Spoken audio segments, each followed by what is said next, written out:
मी आपले स्वागत करतो। एकदा इंजिनिअरिंग मॅथमॅटिक्सचे 6वे लेक्चर बघा। आज आपण दोन व्हेरिएबल्सच्या फंक्शन्सच्या लिमिटवर चर्चा करू। म्हणून आज विशेषतः आम्ही आता डिफरन्शियल कॅल्क्युलस आणि अनेक व्हेरिएबल्सच्या फंक्शनबद्दल बोलत आहोत आणि मी लिमिट सादर करण्यापूर्वी मी या फंक्शन्सच्या प्रकारावर चर्चा करेन। आमचा अर्थ अनेक व्हेरिएबल्सशी आहे। म्हणून प्रथम मी तुम्हाला दोन व्हेरिएबल्सच्या फंक्शन्सबद्दल सांगतो। फंक्शन z हे x y च्या समान आहे, म्हणजे आपल्याकडे एका व्हेरिएबलचे फंक्शन आहे, पण तेथे आम्ही असे कन्सिडर करतो की y हे x च्या इक्वल फंक्शन आहे, म्हणून फक्त एक व्हेरिएबलचाच उपयोग होतोय। परंतु आता z हे x आणि y या दोन व्हेरिएबलवर अवलंबून आहे, म्हणून हे दोन व्हेरिएबल्सचे फंक्शन आहे आणि हे x आणि y या दोन व्हेरिएबल्सचे रिअल व्हॅल्यूड फंक्शन आहे। जर x y प्लेनचे विशिष्ट भागाचे प्रत्येक पॉइंट x y आहे, ज्याला फंक्शनचे डोमेन म्हणतात। आणि जर आम्ही हे रूल f वापरून ही व्हॅल्यू नियुक्त केली तर equal z equal x x y आहे। काही दिलेले रूल f x y नुसार रिअल व्हॅल्यू z नंतर आम्ही या फंक्शनला दोन व्हेरिएबल्सचे फंक्शन म्हणतो। तर डोमेन काय आहे? डोमेन हे मुळात प्लेन x y मध्ये x y पॉइंटचा सेट आहे, ज्यासाठी x y ला परिभाषित केले आहे, आणि रेंज म्हणजे z च्या अनुरूप सर्व संभाव्य व्हॅल्यूचा संग्रह x y पॉइंटशी संबंधित आहे।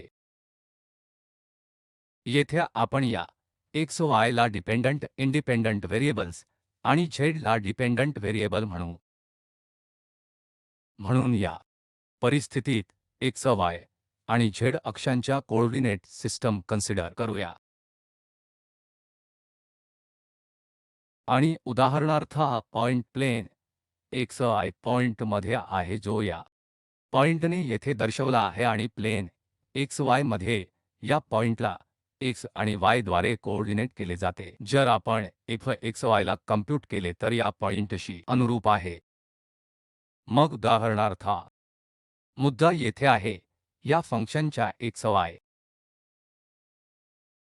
या पॉइंटवर z अक्षाच्या बाजूने याची उंची एक x y आहे। तर या पॉइंटला 3 डायमेन्शनल सिस्टम मध्ये x कोऑर्डिनेट स्वल्पविराम y कोऑर्डिनेट आणि z कोऑर्डिनेट जे येथे x y आहे। आता जर आपण डोमेनमधील पॉइंटशी अनुरूप हे सर्व पॉइंट गोळा केले, आम्हाला ही एक सरफेस तयार होईल।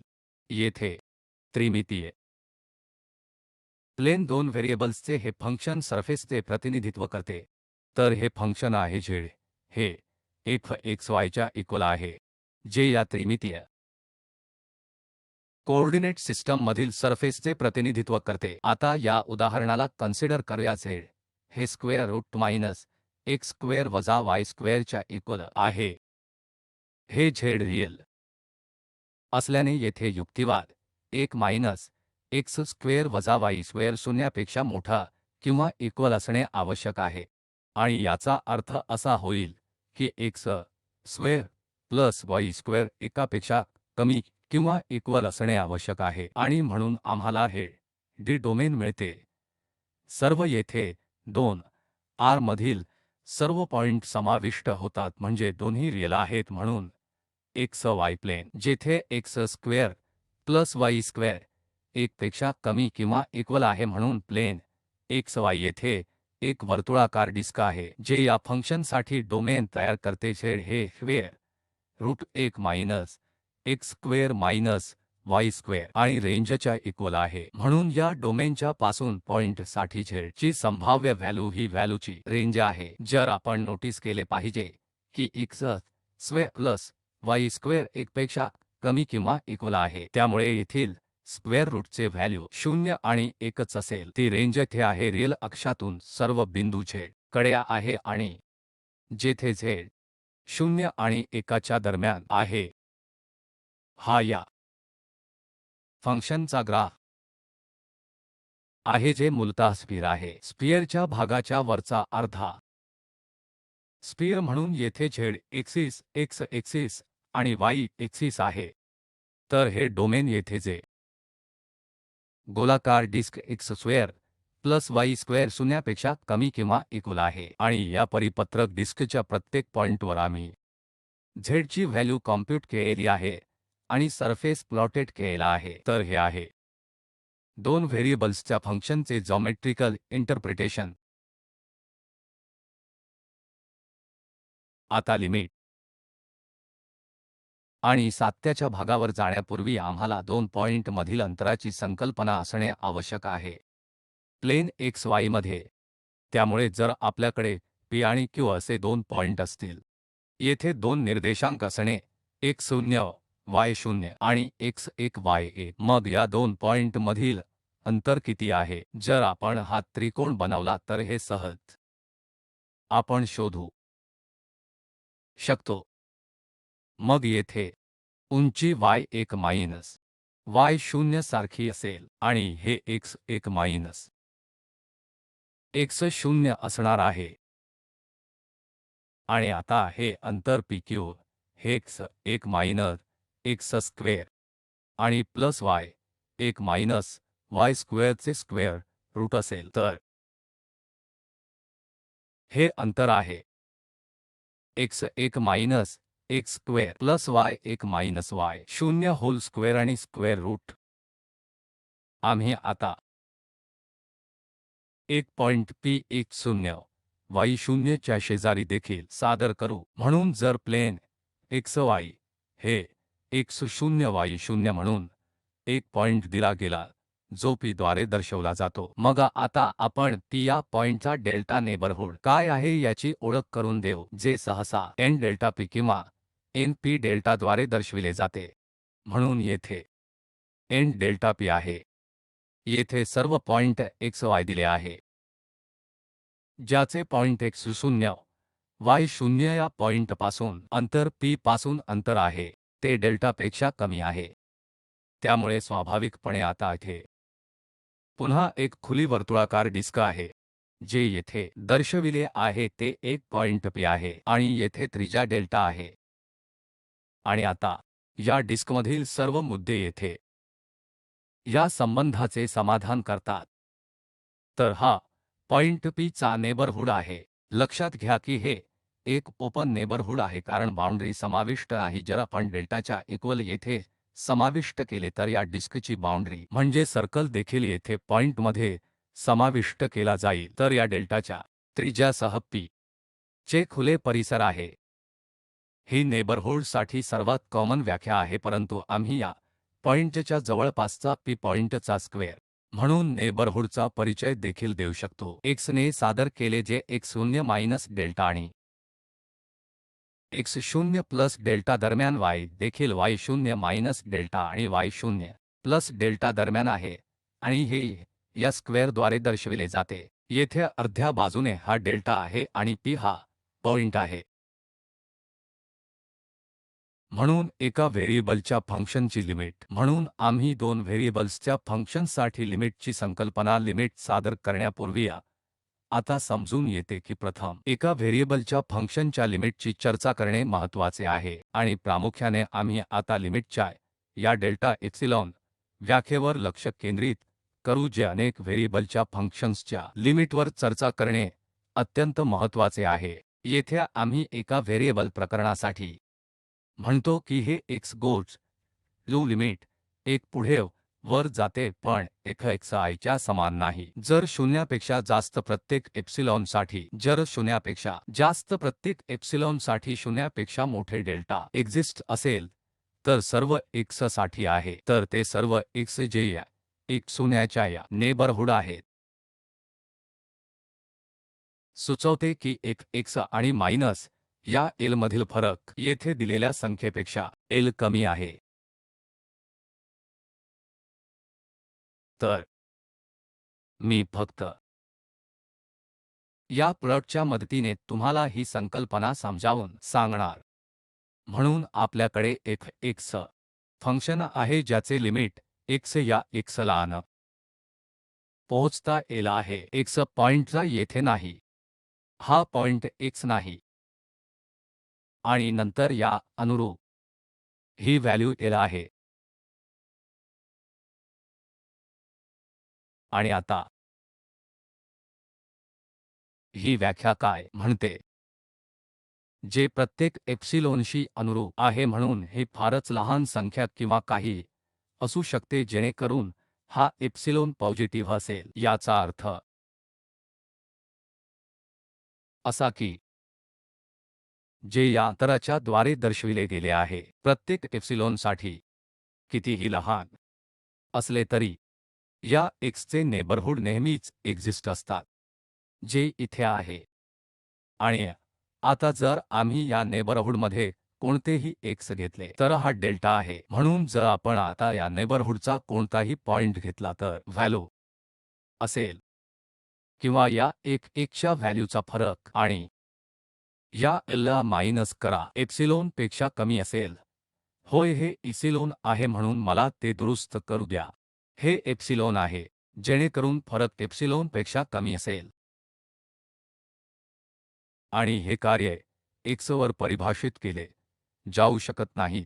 ते x 0 च्या बरोबरीचे आहे, म्हणून फंक्शनचे लिमिट x पॉइंटवर परिभाषित करण्यासाठी फंक्शन या पॉइंटवर x परिभाषित केले जाऊ शकत नाही आणि म्हणून येथे x हे x च्या इक्वल नाही। तर दुसऱ्या शब्दांत आपण जर फरक करू शकतो तर fx l हा फरक येथे fx l आहे। जर आपण हा फरक लहान करू शकला असता या च्या नेबरहूडच्या आजूबाजूच्या एका लहान परिसराचा विचार करून आम्हाला आवडेल, म्हणून आम्ही म्हणतो की हे fx हे fx नाही तर fx च्या लिमिटमध्ये इक्वल आहे, कारण x हे x नाही l आहे। तर आता येथे हे उदाहरण घेऊया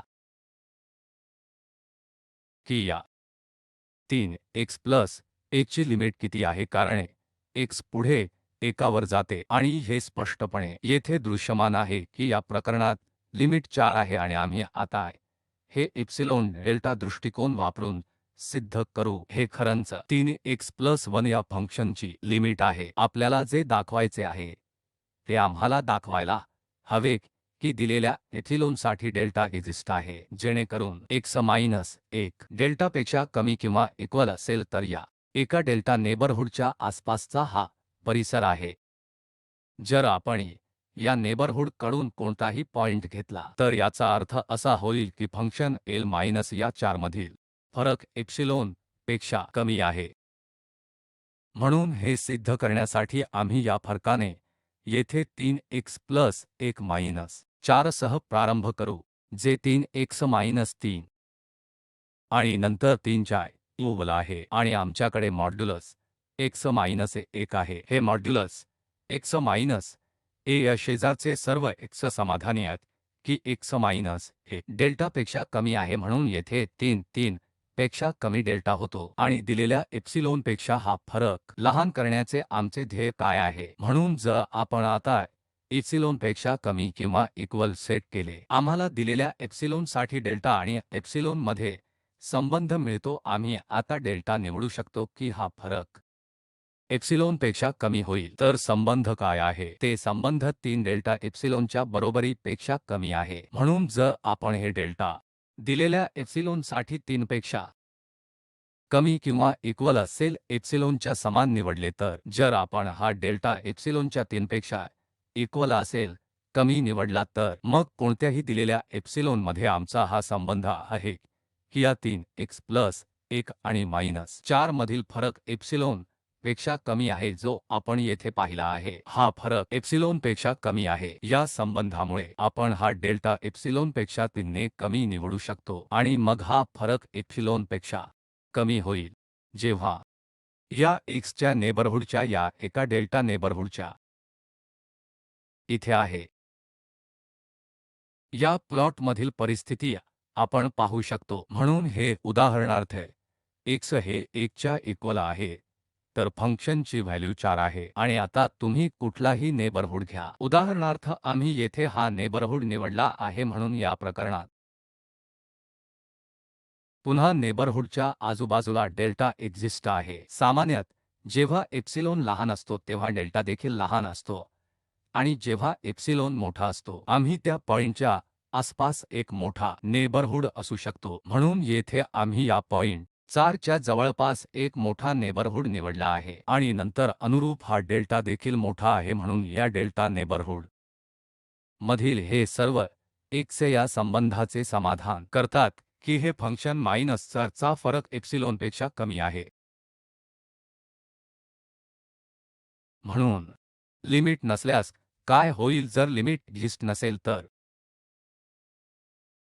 उदाहरणार्थ या प्रकरणात x ने x च्या जवळ येत असताना उजवी किंवा डावीकडील लिमिट a च्या इक्वल नाही, आणि जर आपण या a च्या आसपासचा नेबरहूड घेण्याचा प्रयत्न केला तर काय होईल आणि या x च्या आसपासचा संबंधित नेबरहूड एक्झिस्ट करतो की नाही? म्हणून उदाहरणार्थ येथे हा एप्सिलॉनचा नेबरहूड आहे, परंतु या प्रकरणात आपण काय पाहतो की या x चा कोणताही अतिपरिचित नेबरहूड नाही आणि तुम्ही यामधील कोणताही लहान नेबरहूड नाही। फंक्शन व्हॅल्यू आणि ही लिमिट यातील फरक इथल्या एप्सिलॉनपेक्षा जास्त असेल।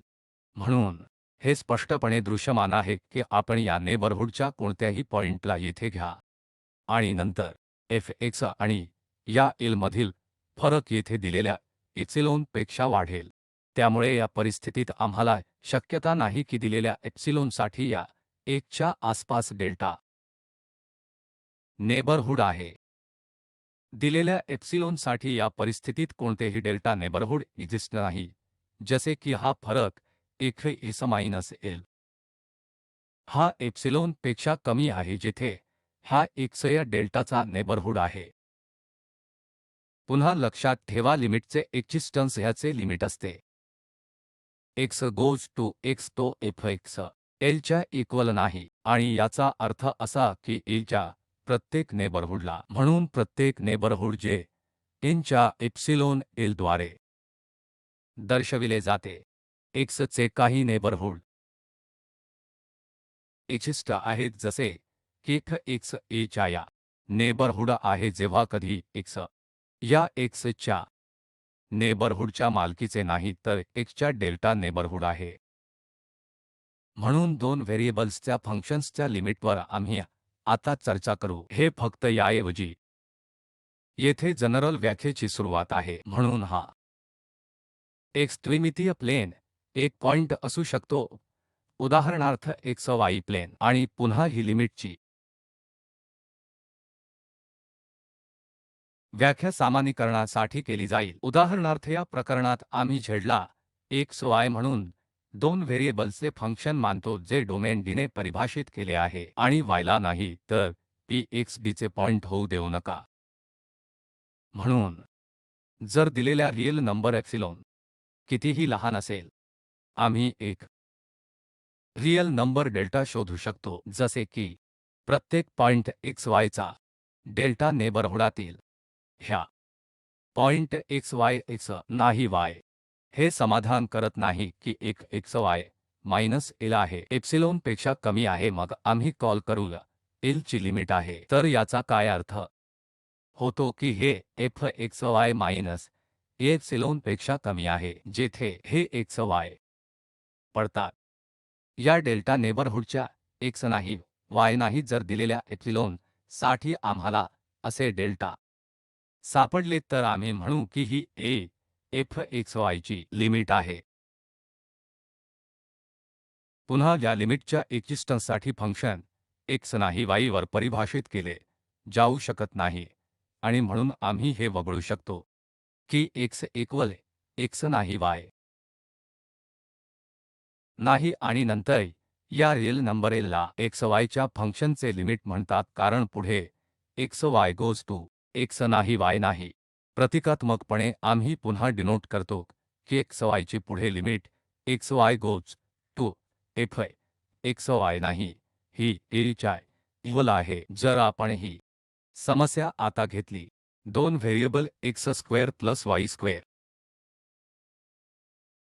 आणि sin 1 x square plus y square या फंक्शन्समधून, आणि हे लिमिट 0 आहे, आम्ही हे सिद्ध करू इच्छितो की हे लिमिट 0 आहे एप्सिलॉन डेल्टा दृष्टिकोन वापरणे। तर आम्ही कसे पुढे जाऊ? आता x y साठी 0 0 इक्वल नाही, कारण 0 ने शून्यावर हे फंक्शन परिभाषित केलेले नाही आणि आम्ही फंक्शनचा हा फरक कन्सिडर करतो जे X square plus Y square आणि sine X square plus Y square limiting value पेक्षा शून्याने कमी आहे. म्हणून जर आपण आता या फरकाने सुरुवात केली, हे x square plus Y square आहे कारण हे पॉझिटिव्ह असणार आहे आणि या sign absolute value x square plus Y square पेक्षा जास्त आहे आणि आम्हाला माहित आहे साइन चे ही व्हॅल्यू नेहमी -1 आणि 1 दरम्यान असते, त्यामुळे हे प्रमाण एकाने बाउंडेड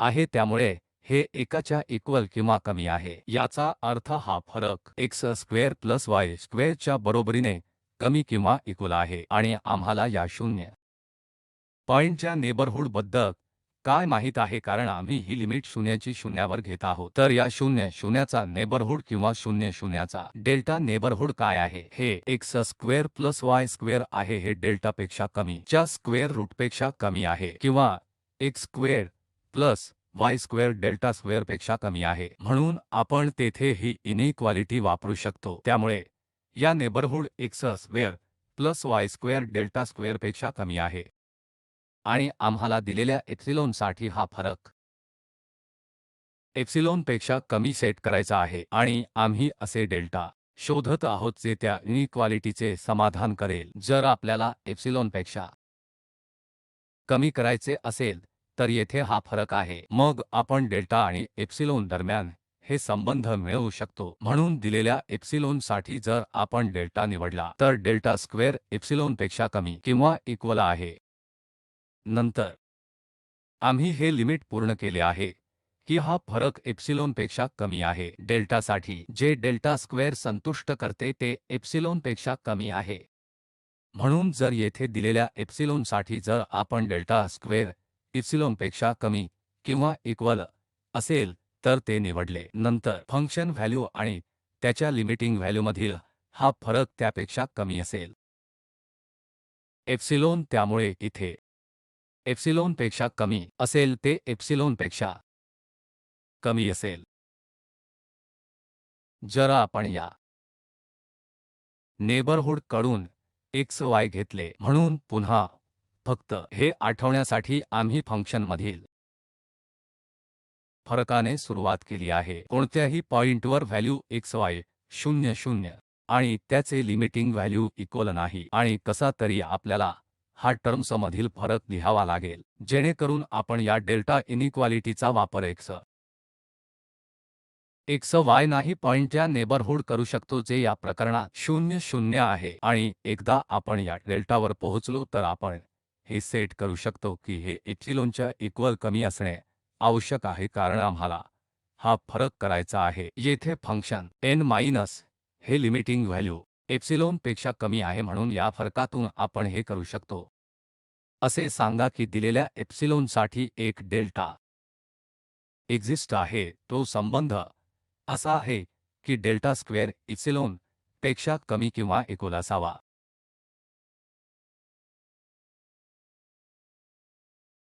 दुसरे उदाहरण जिथे आपल्याला हे सिद्ध करणे आवश्यक आहे की हे लिमिट एक्स वाय व्हॅल्यू पुढे गोज टू 0 एक्स वाय वर x square plus Y square आणि त्यांचे स्क्वेअर रूट 0 आहे. म्हणून या प्रकरणात पुन्हा फंक्शन परिभाषित केले जात नाही जेव्हा एक्स वाय 0 वर जाते. या कारणामुळे x square plus Y square, त्यामुळे हे 0 होईल. पण हे लिमिट 0 आहे हे आता काय सिद्ध करू? आम्ही येथे थेट 0 सबस्टिट्यूट करू शकत नाही कारण हे शून्यासारखे असेल आणि मग इथे 0 आणि असा कोणताही एल हॉस्पिटल रूल नाही जो आम्ही एका व्हेरिएबलच्या बाबतीत लागू करू शकतो. एल हॉस्पिटल नियम आणि जे असे म्हणते की डेरिव्हेटिव्ह हे लिमिट डेरिव्हेटिव्हच्या रेशो लिमिटच्या इक्वल असेल, परंतु येथे म्हणून आम्ही या एक्सप्रेशनमध्ये हे थेट एक्स आणि वाई चे व्हॅल्यू सबस्टिट्यूट नाही. त्यामुळे आम्ही पुन्हा सिद्ध करू की ही लिमिट 0 आहे. पुन्हा एप्सिलॉन डेल्टा दृष्टिकोन वापरून आम्ही हे एक्स वाय 0 च्या इक्वल घेत नाही आणि आम्ही मागील उदाहरणाप्रमाणे पुन्हा कन्सिडर करतो फंक्शनमधील हा फरक जो एक्स वाय वर square root x square plus Y square आहे आणि मायनस येथे हे लिमिट 0 आहे आणि आता तर हे xy च्या इक्वल आहे x रूट प्लस वाय स्क्वेअरच्या स्क्वेअर रूटने भागले जाते आणि आता हे पॉझिटिव्ह आहे म्हणून आपल्याकडे मुळात xy हे एब्सोल्यूट व्हॅल्यू या x स्क्वेअर प्लस y रूटने विभाजित आहे आणि आता हेतू एकच आहे की आम्हाला नेबरहूडच्या इनइक्वालिटीच्या टर्म्समध्ये सर्व काही लिहायचे आहे जे या प्रकरणात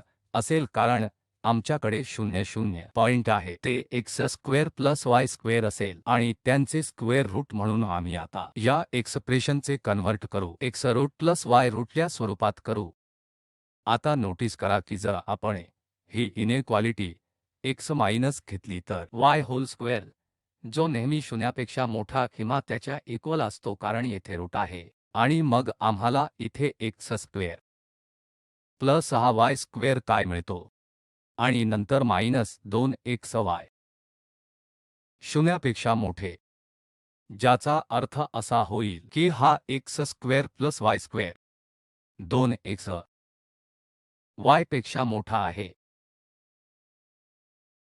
आणि मग तर येथे तुमच्याकडे x square plus y square जास्त आहे आम्ही एब्सोल्यूट व्हॅल्यू घेऊ शकतो म्हणून येथे x स्क्वेअर अधिक y स्क्वेअर पॉझिटिव्ह आहे म्हणून आपल्याकडे 2 आहेत प्लस xy हे xy च्या 2 पट जास्त आहे आणि हे xy पेक्षा मोठे आहे या प्रकरणात आम्ही ही इनइक्वालिटी वापरू शकतो की x square plus y square xy च्या एब्सोल्यूट व्हॅल्यूपेक्षा जास्त आहे हा संबंध